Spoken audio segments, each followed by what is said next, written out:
So in the past two sessions, ladies and gentlemen, we've looked at enabling technology and how important that is. Then we've just been referencing understanding the global landscape. Once you've got a better handle on that, I guess the next important leg that we're trying to build in this thematic conference is about detection. It's about addressing issues. It's about monitoring and evaluation, and principally ensuring the effective management of conflicts of interest within your organization. And often those can be very, very difficult to detect. But there are ways of doing it. There are techniques. There are skills that are needed in that respect. I want to introduce you to our next august moderator. He is Leonardo Etchepare, who is a Director Legal and Ethics, graduating as a lawyer in Buenos Aires, and there is his picture on your screen. He specializes in ethics, in compliance, and anti-corruption matters in Argentina for a diverse group of clients. He's also led investigations involving allegations of bribe and kickbacks, as well as FCPA and anti-corruption assessments right across Latin America. It's important that skills are developed in detection, addressing the issues, and monitoring, and where the new trends are moving in that respect. So Leonardo, a very good afternoon to you, South African time. I welcome you to the Congress, and I will give the floor to you and your panel.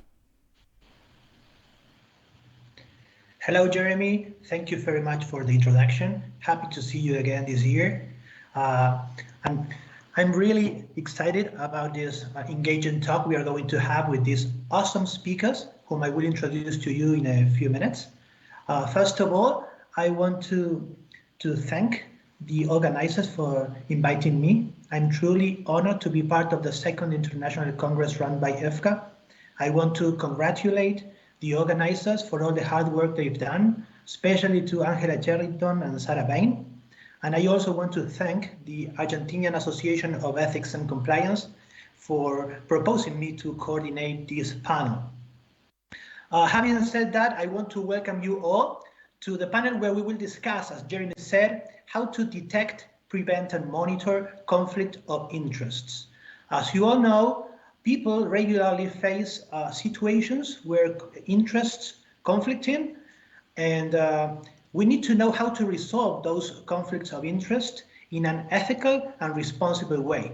Because we also know that if we do not properly identify and monitor the conflict of interest, they can damage the reputation, not even in your public or private organizations. So I would like to introduce the multi-jurisdictional panel, starting with Liliana Rimani.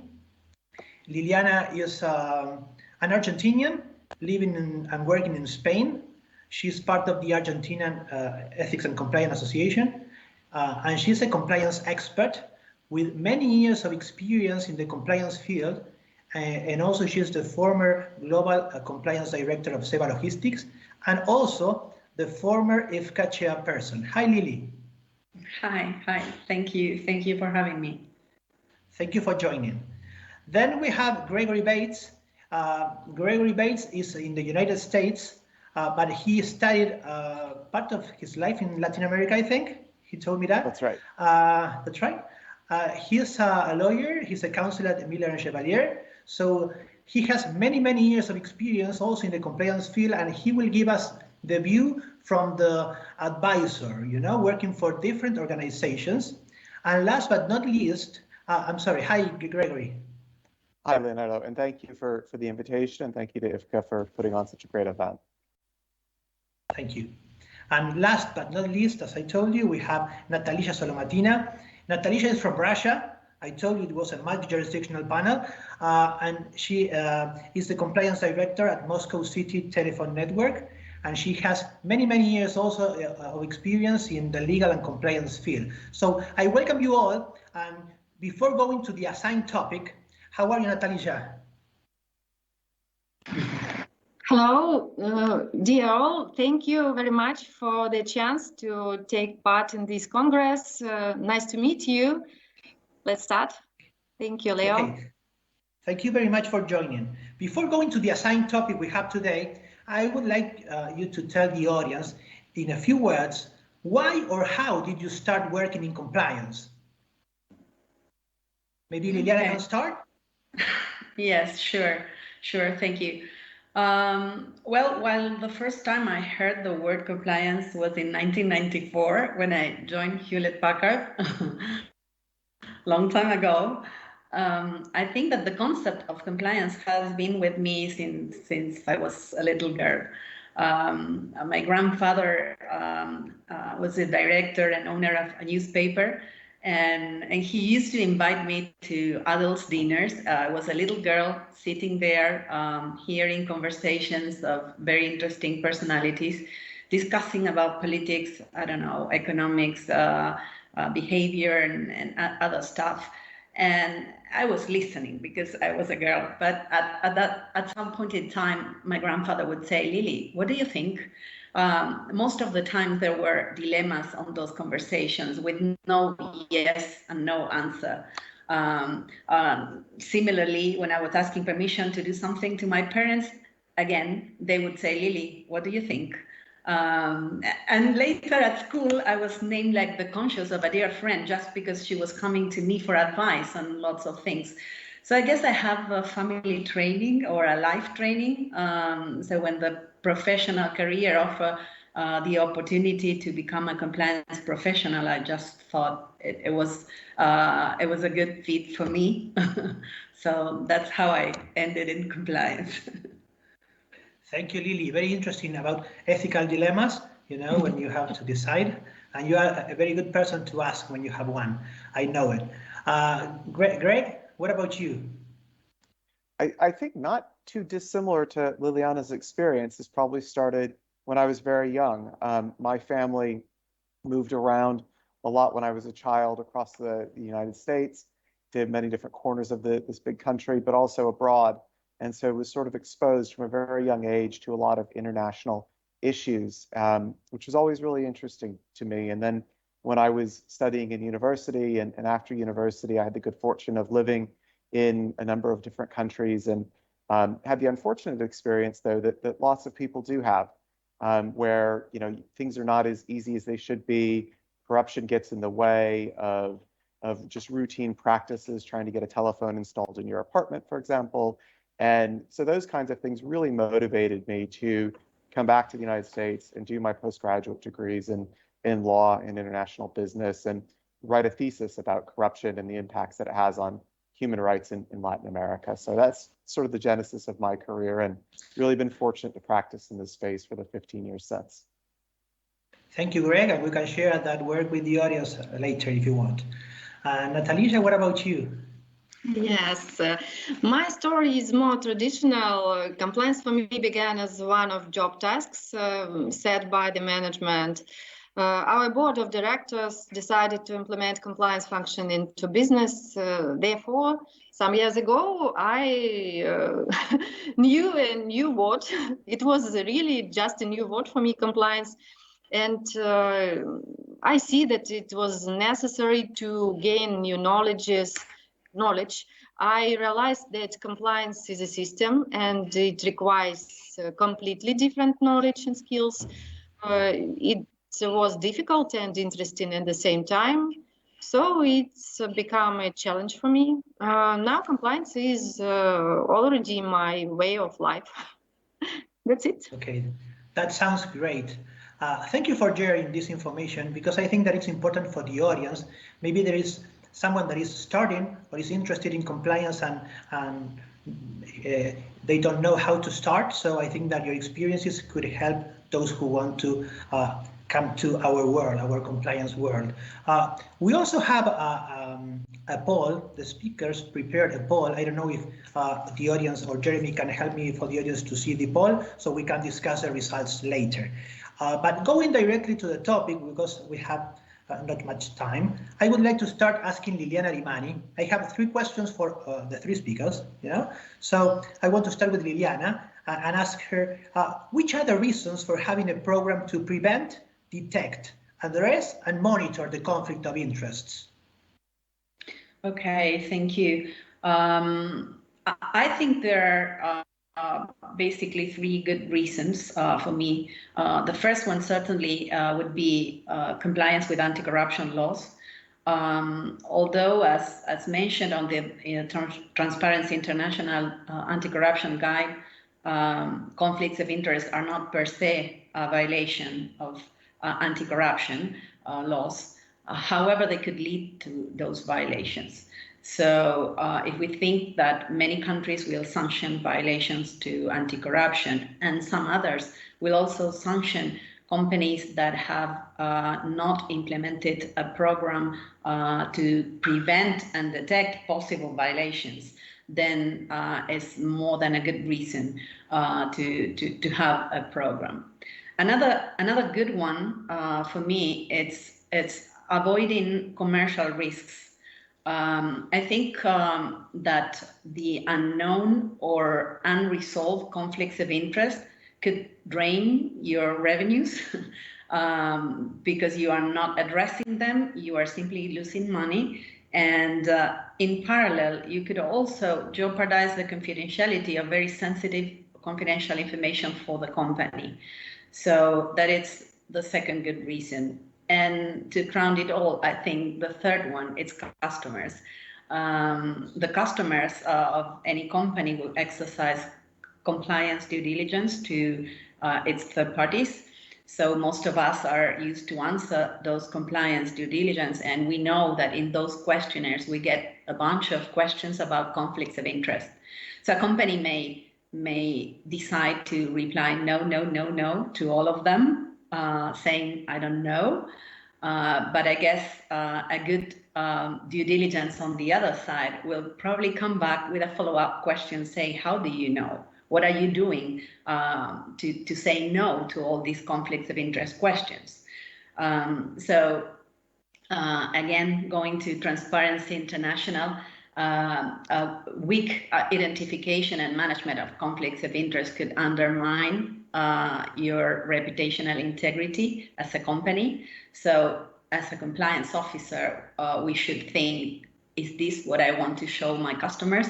Is this the expectation that they have of me? So I think those are very good reasons to have a program on conflicts. Thank you, Lily. And in connection with that, what do you think would be the best practice to consider that a company has enough diligence to mitigate risks associated to conflict of interest? Yeah, it's connected, as you said, with the above. I think there are two good aspects to think of. One is the approach, whether the company has a reactive approach or a proactive approach to conflicts of interest, and I'll explain a little bit what I mean with that. And the other one is analyzing the policy statement about conflicts of interest, what it says. So on the first case, regarding the approach, someone might think, okay, I create a statement about conflicts of interest, mandating or ruling that every employee will need to report conflicts and then wait and see. And that it's a reactive, or what I call a reactive approach. Probably it will work in a world which is perfect, where everybody detects all the conflicts and everybody reports all the conflicts. But it's certainly not the real world, and we know conflicts exist. So I would say that the proactive approach would need to start with that statement on a policy, but then followed by a program to prevent, detect, address, monitor conflicts of interest. And if somebody is doubting about whether doing one or the other, I suggest start with the reactive approach, but measure how many conflicts of interest reports you receive, and compare that with the number of employees you have in your company. And then there's no magic number, but depending on that, if the number is low, really low, that is telling you that you are not efficient in detecting conflicts of interest. So I think that is an important aspect. The other one, analyzing the conflicts definition, let's say, it is very common to see statements addressed to employees, so ruling employees to report, but forgetting about key third parties that act for or on behalf of a company. And I think they should also be considered. So unless you have it on a separate policy, like, for example, I don't know, the third-party code or suppliers code or things like that, I would suggest that you include that on your code statement about conflicts, addressing to both. And the other aspect on the definition is whether the definition or the ruling is going to actual conflicts of interest or potential conflicts of interest. Just referring to actuals, it's really not the best approach, because it's putting too much responsibility on the individuals. They will have to be the ones detecting, identifying if it's an actual conflict, because they only will report if it's an actual conflict, not a potential one. And even if they are good in reporting, then there is another problem. By stopping the reports of potential conflicts, the compliance department will be limited in the possibility of advising how to prevent a potential conflict and stopping it to become a conflict. So my advice would be always consider having reports on potential and actual conflicts of interest. Okay, thank you, Lily. When we first met with the speakers to prepare this panel, we all agreed that we wanted to give the audience some tips and good resources. So I would like to ask the last question to Lily in the last 3 minutes. What would be the first steps you would recommend to a new compliance officer, a chief compliance officer that needs to manage this procedure or a conflict of interest in the organization he or she is working? Sure. Some of these for sure will be included on the tip slide that we will share with the team. But for sure, starting with a standalone conflicts of interest policy, that would be my first advice.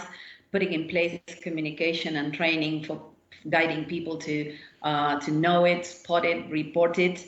When I say report it, I mean report it to compliance, because otherwise, in some situations, you might generate a second conflict of interest. Let me give you an example. Let's say, for example, that HR is investigating it's doing the selection process to fill a new position, and they identify a potential conflict with a personal relationship with an employee in the company.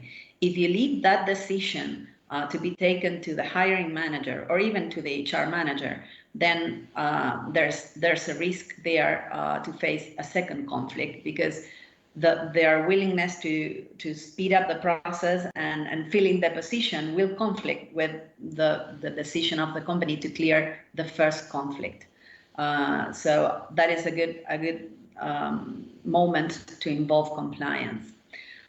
Then to detect, there are several other means like audits, second level type audits that the compliance team could do, including conflicts of interest questions in your own due diligence to your third parties. That's another one. Collaboration with HR and with procurement departments. For sure, they can put checkpoints before awarding business to a new vendor. In the case of procurement, in the case of HR, they could add conflicts of interest type of questions to application forms, for example. And then having a certification by senior management, that it's an also important one to capture possible conflicts. In the end, I would say that it's advisable to document the whole process with whatever decisions or guidance you are taking and providing people, whether those are recused from a decision-making power or I don't know, refusing a gift or disclosing a conflict to a customer or to a vendor. Okay. So those are the ones that let me make a wrap up. Let's take a standalone policy, a compliance area to centralize all the information, and an audit or monitoring area, including the third parties.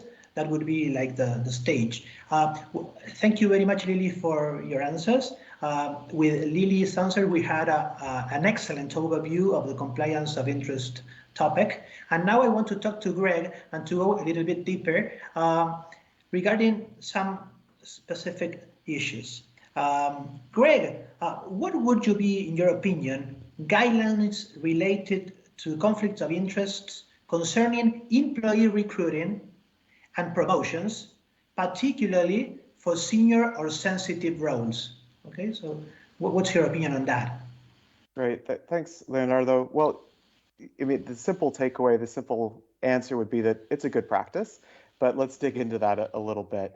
I would say that prior to extending an offer of employment to someone who the company doesn't have a relationship with, it's certainly worthwhile considering how you might implement a really basic conflicts of interest type check with that person at all levels of the organization.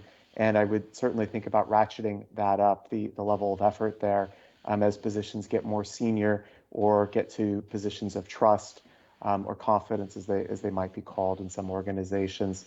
And a similar type of practice could apply in terms of promotions to those more senior positions, those positions of trust, for example. So let's talk about those two types of situations in a little bit more detail. What are you hoping to do when you run such a conflicts of interest check? Well, one thing you're looking to do is you're looking to assure that there is no potential apparent or actual conflict of interest. Lily just gave us a number of good reasons as to why you might want to do that, so I'm not going to repeat what she said, but you do certainly at the outset of an employee's relationship want to help them understand sort of the landscape that the company operates in, the sort of the compliance mentality, the ethical mentality that the company operates in, and asking them to complete a relatively simple form as part of their onboarding process or pre-employment offer process is really quite simple.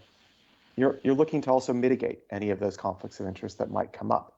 And you might see this in just really benign, innocent situations where you're hiring someone and he's going to be sort of in an operational role, won't be handling sensitive information, but it's a small town where the factory is or the facility is, and the prospective employee says, you know what, my sister owns the bakery that provides your canteen with all of its baked goods. So I just want to go ahead and put that out there. That in many companies, they would be very grateful to have that really simple, basic information. And as long as this employee wasn't making the purchasing decisions over what the canteen buys, they would probably say, oh, okay, there's no conflict here, but it's nice to know that so in the future, they don't escalate this person to maybe being in a supervisory role of that type of purchase. But you're looking to identify and then mitigate. So let's say the person does have this responsibility of supervising food or beverages that are brought into the facility. Well, you would want to go ahead and mitigate that responsibility, mitigate that conflict through a variety of ways that, changing a reporting line or changing the purchasing decision or having a second level approver, something to go ahead and mitigate that.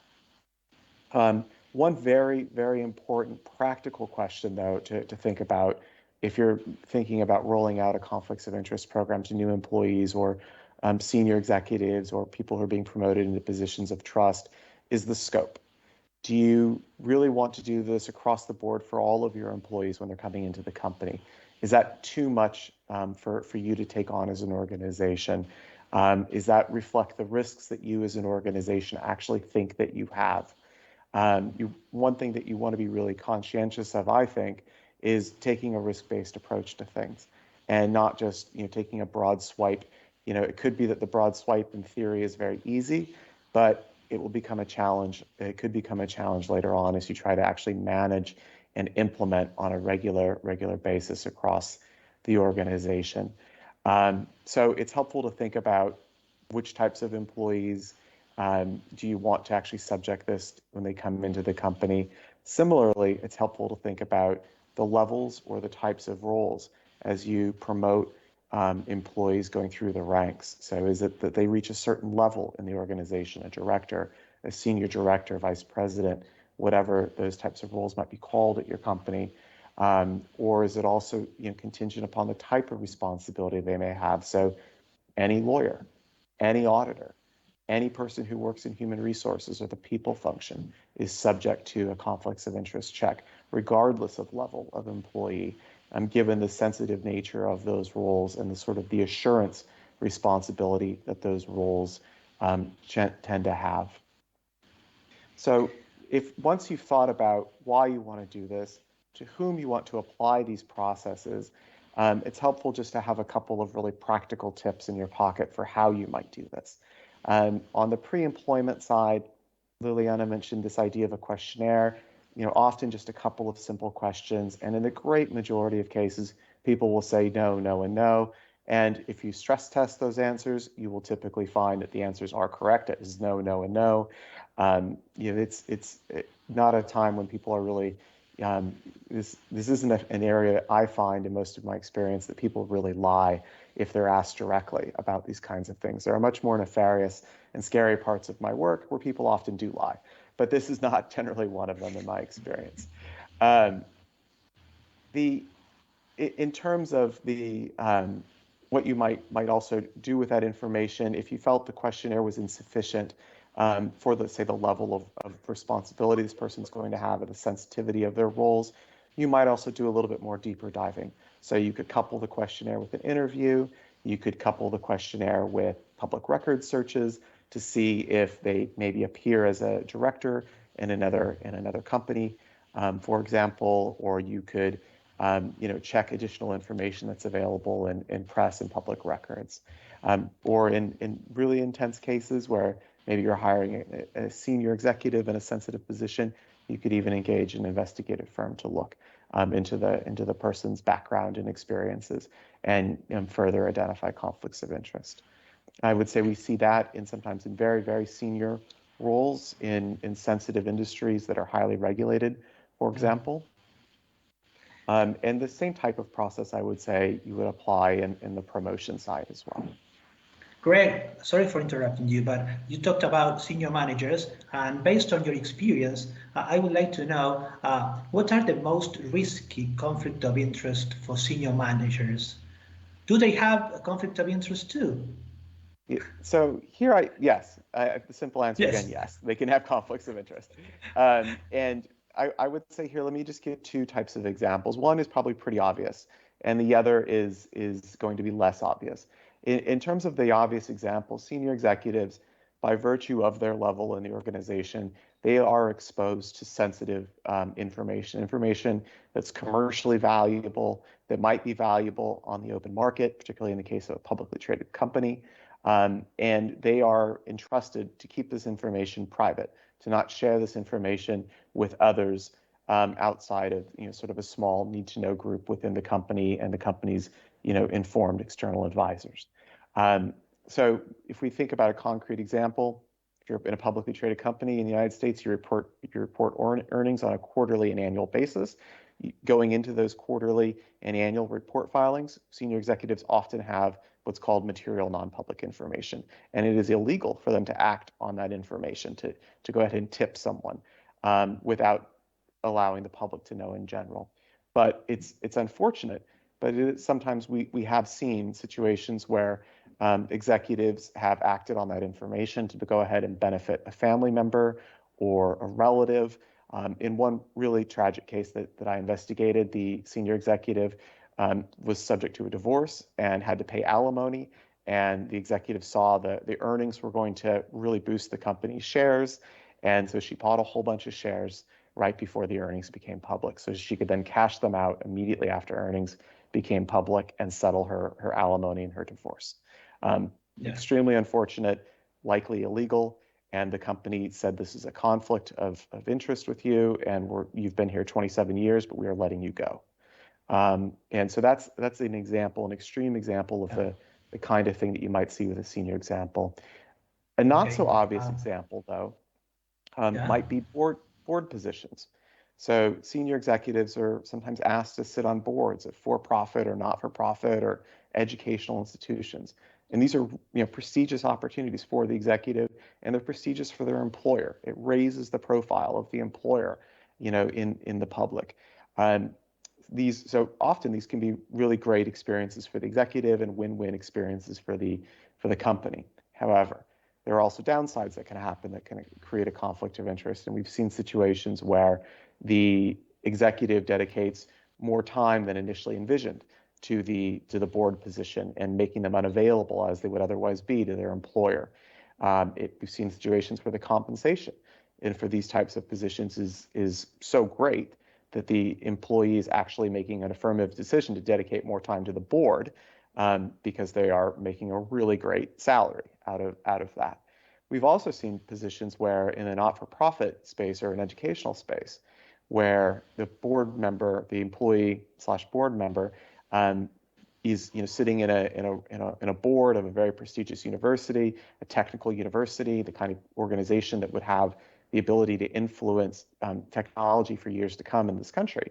And through that board seat, they make friendships with people who are actually writing the details for the request for proposals for upcoming tenders that the local government is going to issue. And they influence those details to a way that really benefits their company's chances of winning the bid and the contracts of millions of dollars that would flow. So those are the kinds of situations that we see sometimes with conflicts of interest with senior executives. There are, of course, any number of other ones, but those are pretty non-obvious. I imagine. Thank you, Greg. Thank you for your answers. Very interesting. And I'm going to move to Natalisha, and then we can go back with the last question. Natalisha, going in a different aspect, I would like you to share with the audience, how would you persuade employees to disclose conflict of interests? I think, first of all, you should explain that conflict of interest is not a violation. The violation is non-disclosure and non-regulating of COI. You should tell employees the examples of violations and consequences for the company and the employee. Use communications, trainings, for example, use case study method and lessons learned communications. You can include conflict of interest disclosure in compliance KPI, for example, or compliance trigger.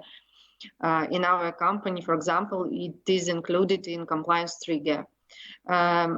You can make employees sure that conflict of interest disclosure process is confidential, as Greg said.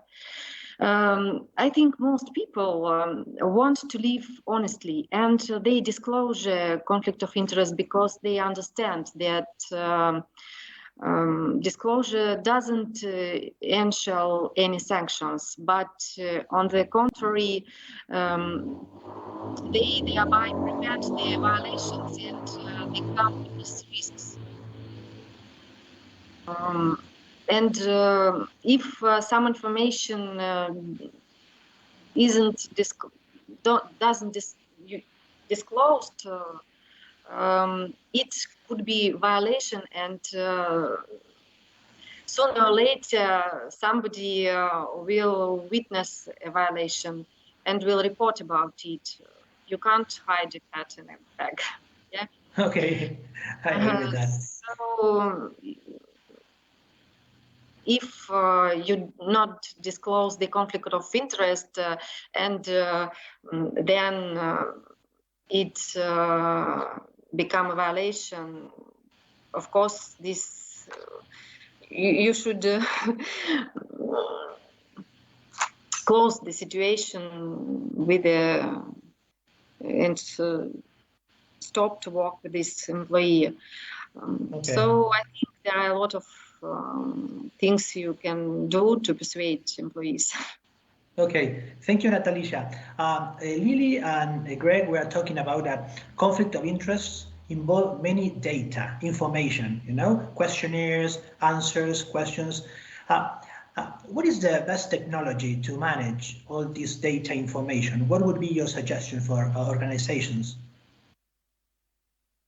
As for me, I think, of course, the best way is the automatization. In our company, the procedure for disclosing conflict of interest is automated for 2 years. Employees have access to the conflict of interest disclosure form at any time, both through the internal portal and through a mobile application, for example. It allows to fill out the form immediately, and connection to a work computer isn't needed. You can just use your phone. If for some reason an employee doesn't have access to the automated form, of course, he or she can notify the company in writing. Register of COI information contains all data about employees in the electronic form. And so this register is convenient to work with. There is no huge amount of paper waste. One can quickly analyze information, record decisions made, and download the necessary reports at any time. Of course, it must be strictly confidential. So the best way is to use simple and quick automated methods of data collecting and analyzing.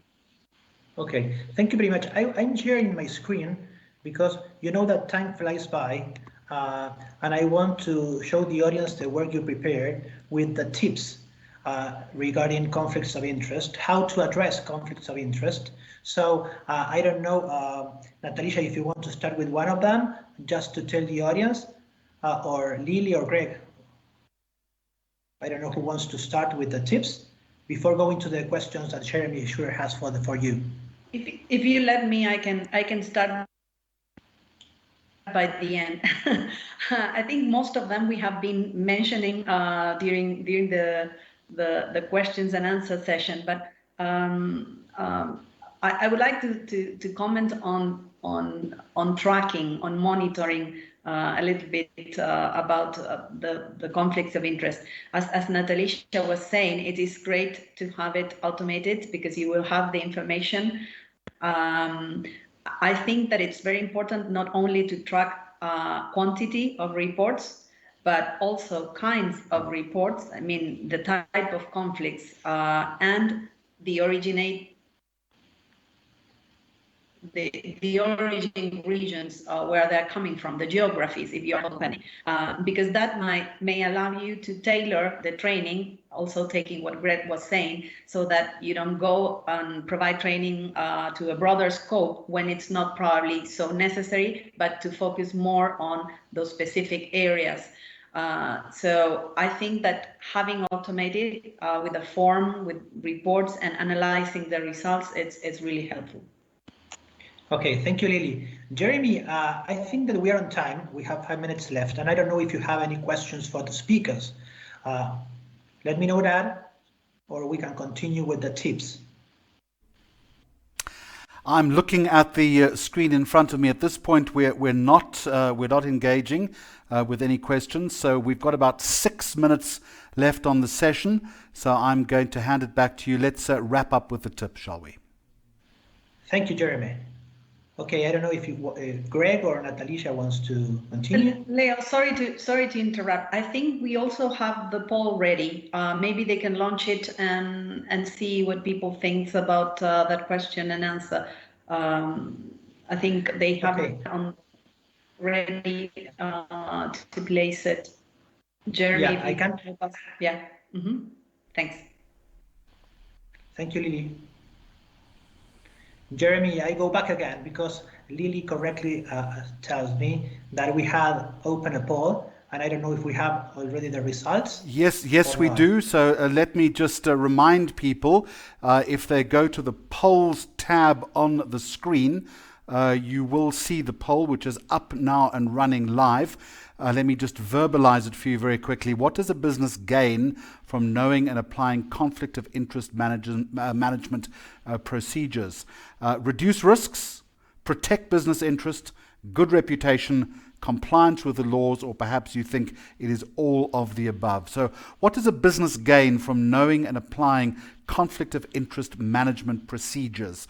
I would ask all our delegates, over 500 delegates from around the world, to go to the polls tab, vote, and as soon as we have a result, we'll bring it back to you. In the meantime, it's 15 past the hour, and you've got another 5 or 6 minutes left. Thank you, Jeremy. Okay, so until we have the results from the poll, Greg or Natalisha, you can continue with the tips for the audience. Leo, I'd be happy to offer one tip, and it sort of transcends the prevent, detect, and monitor elements here that we've been speaking about. And this will probably seem particularly obvious for those of you in the European Union or the European Economic Area. But one of the real challenges that companies are facing today, in this conflict of interest space, is really the transfer of the collection, storage, transfer of personal information. Conflicts of interest by their nature are going to be personal in nature. You're going to learn people's identities. You're going to learn details of their private lives that certain countries are very aggressively protecting, and protecting the ability to hold on to that information. Who can see it? Under what security can that information be looked at? Under what types of controls or processes can that information be transferred to third countries, particularly countries like my own, the United States, where European authorities don't think we have the adequate level of protection from our government on personal data. So this is a very real challenge that companies are seeing just in day-to-day uses of programs like Microsoft Teams. If you have a Teams site up where your conflicts are stored, this is something you might want to think about, or a SharePoint. U.S. technology, U.S. servers, these are the kinds of things that I think really practically speaking are important issues to try to tackle, and not ones that are going to go away anytime soon, I don't think. Okay, thank you, Greg. That's really interesting to think on that. Natalisha? Yes, I would like to add something about monitoring. I think it's very useful to do periodic monitoring of transactions of risk zones. For example, we do it quarterly, and it's very helpful to check do your procedures work or not. Then one more recommendation to use internal survey of the efficiency of the conflict of interest management system. Survey helps to check if employees understand or not the procedures and follow them or not, conduct or not. And the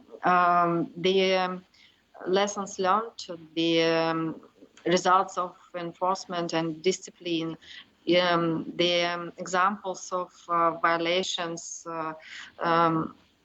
it is very important instrument you should use in monitoring, because you can make any decisions or maybe some new procedures how to raise the efficiency of conflict of interest management procedures. For example, for us it helps to make our trainings better. And last 2 years, we changed the policy of COI twice because of the results of some enforcement discipline. Thank you very much. Jeremy, I don't know if we already have the results from the poll in order to discuss them, or we still don't have them.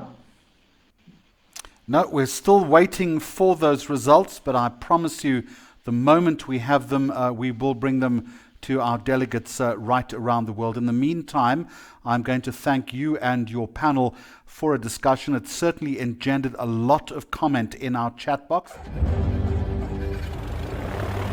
Ladies and gentlemen, please fasten your seatbelts as we prepare to take compliance professionals to greater heights.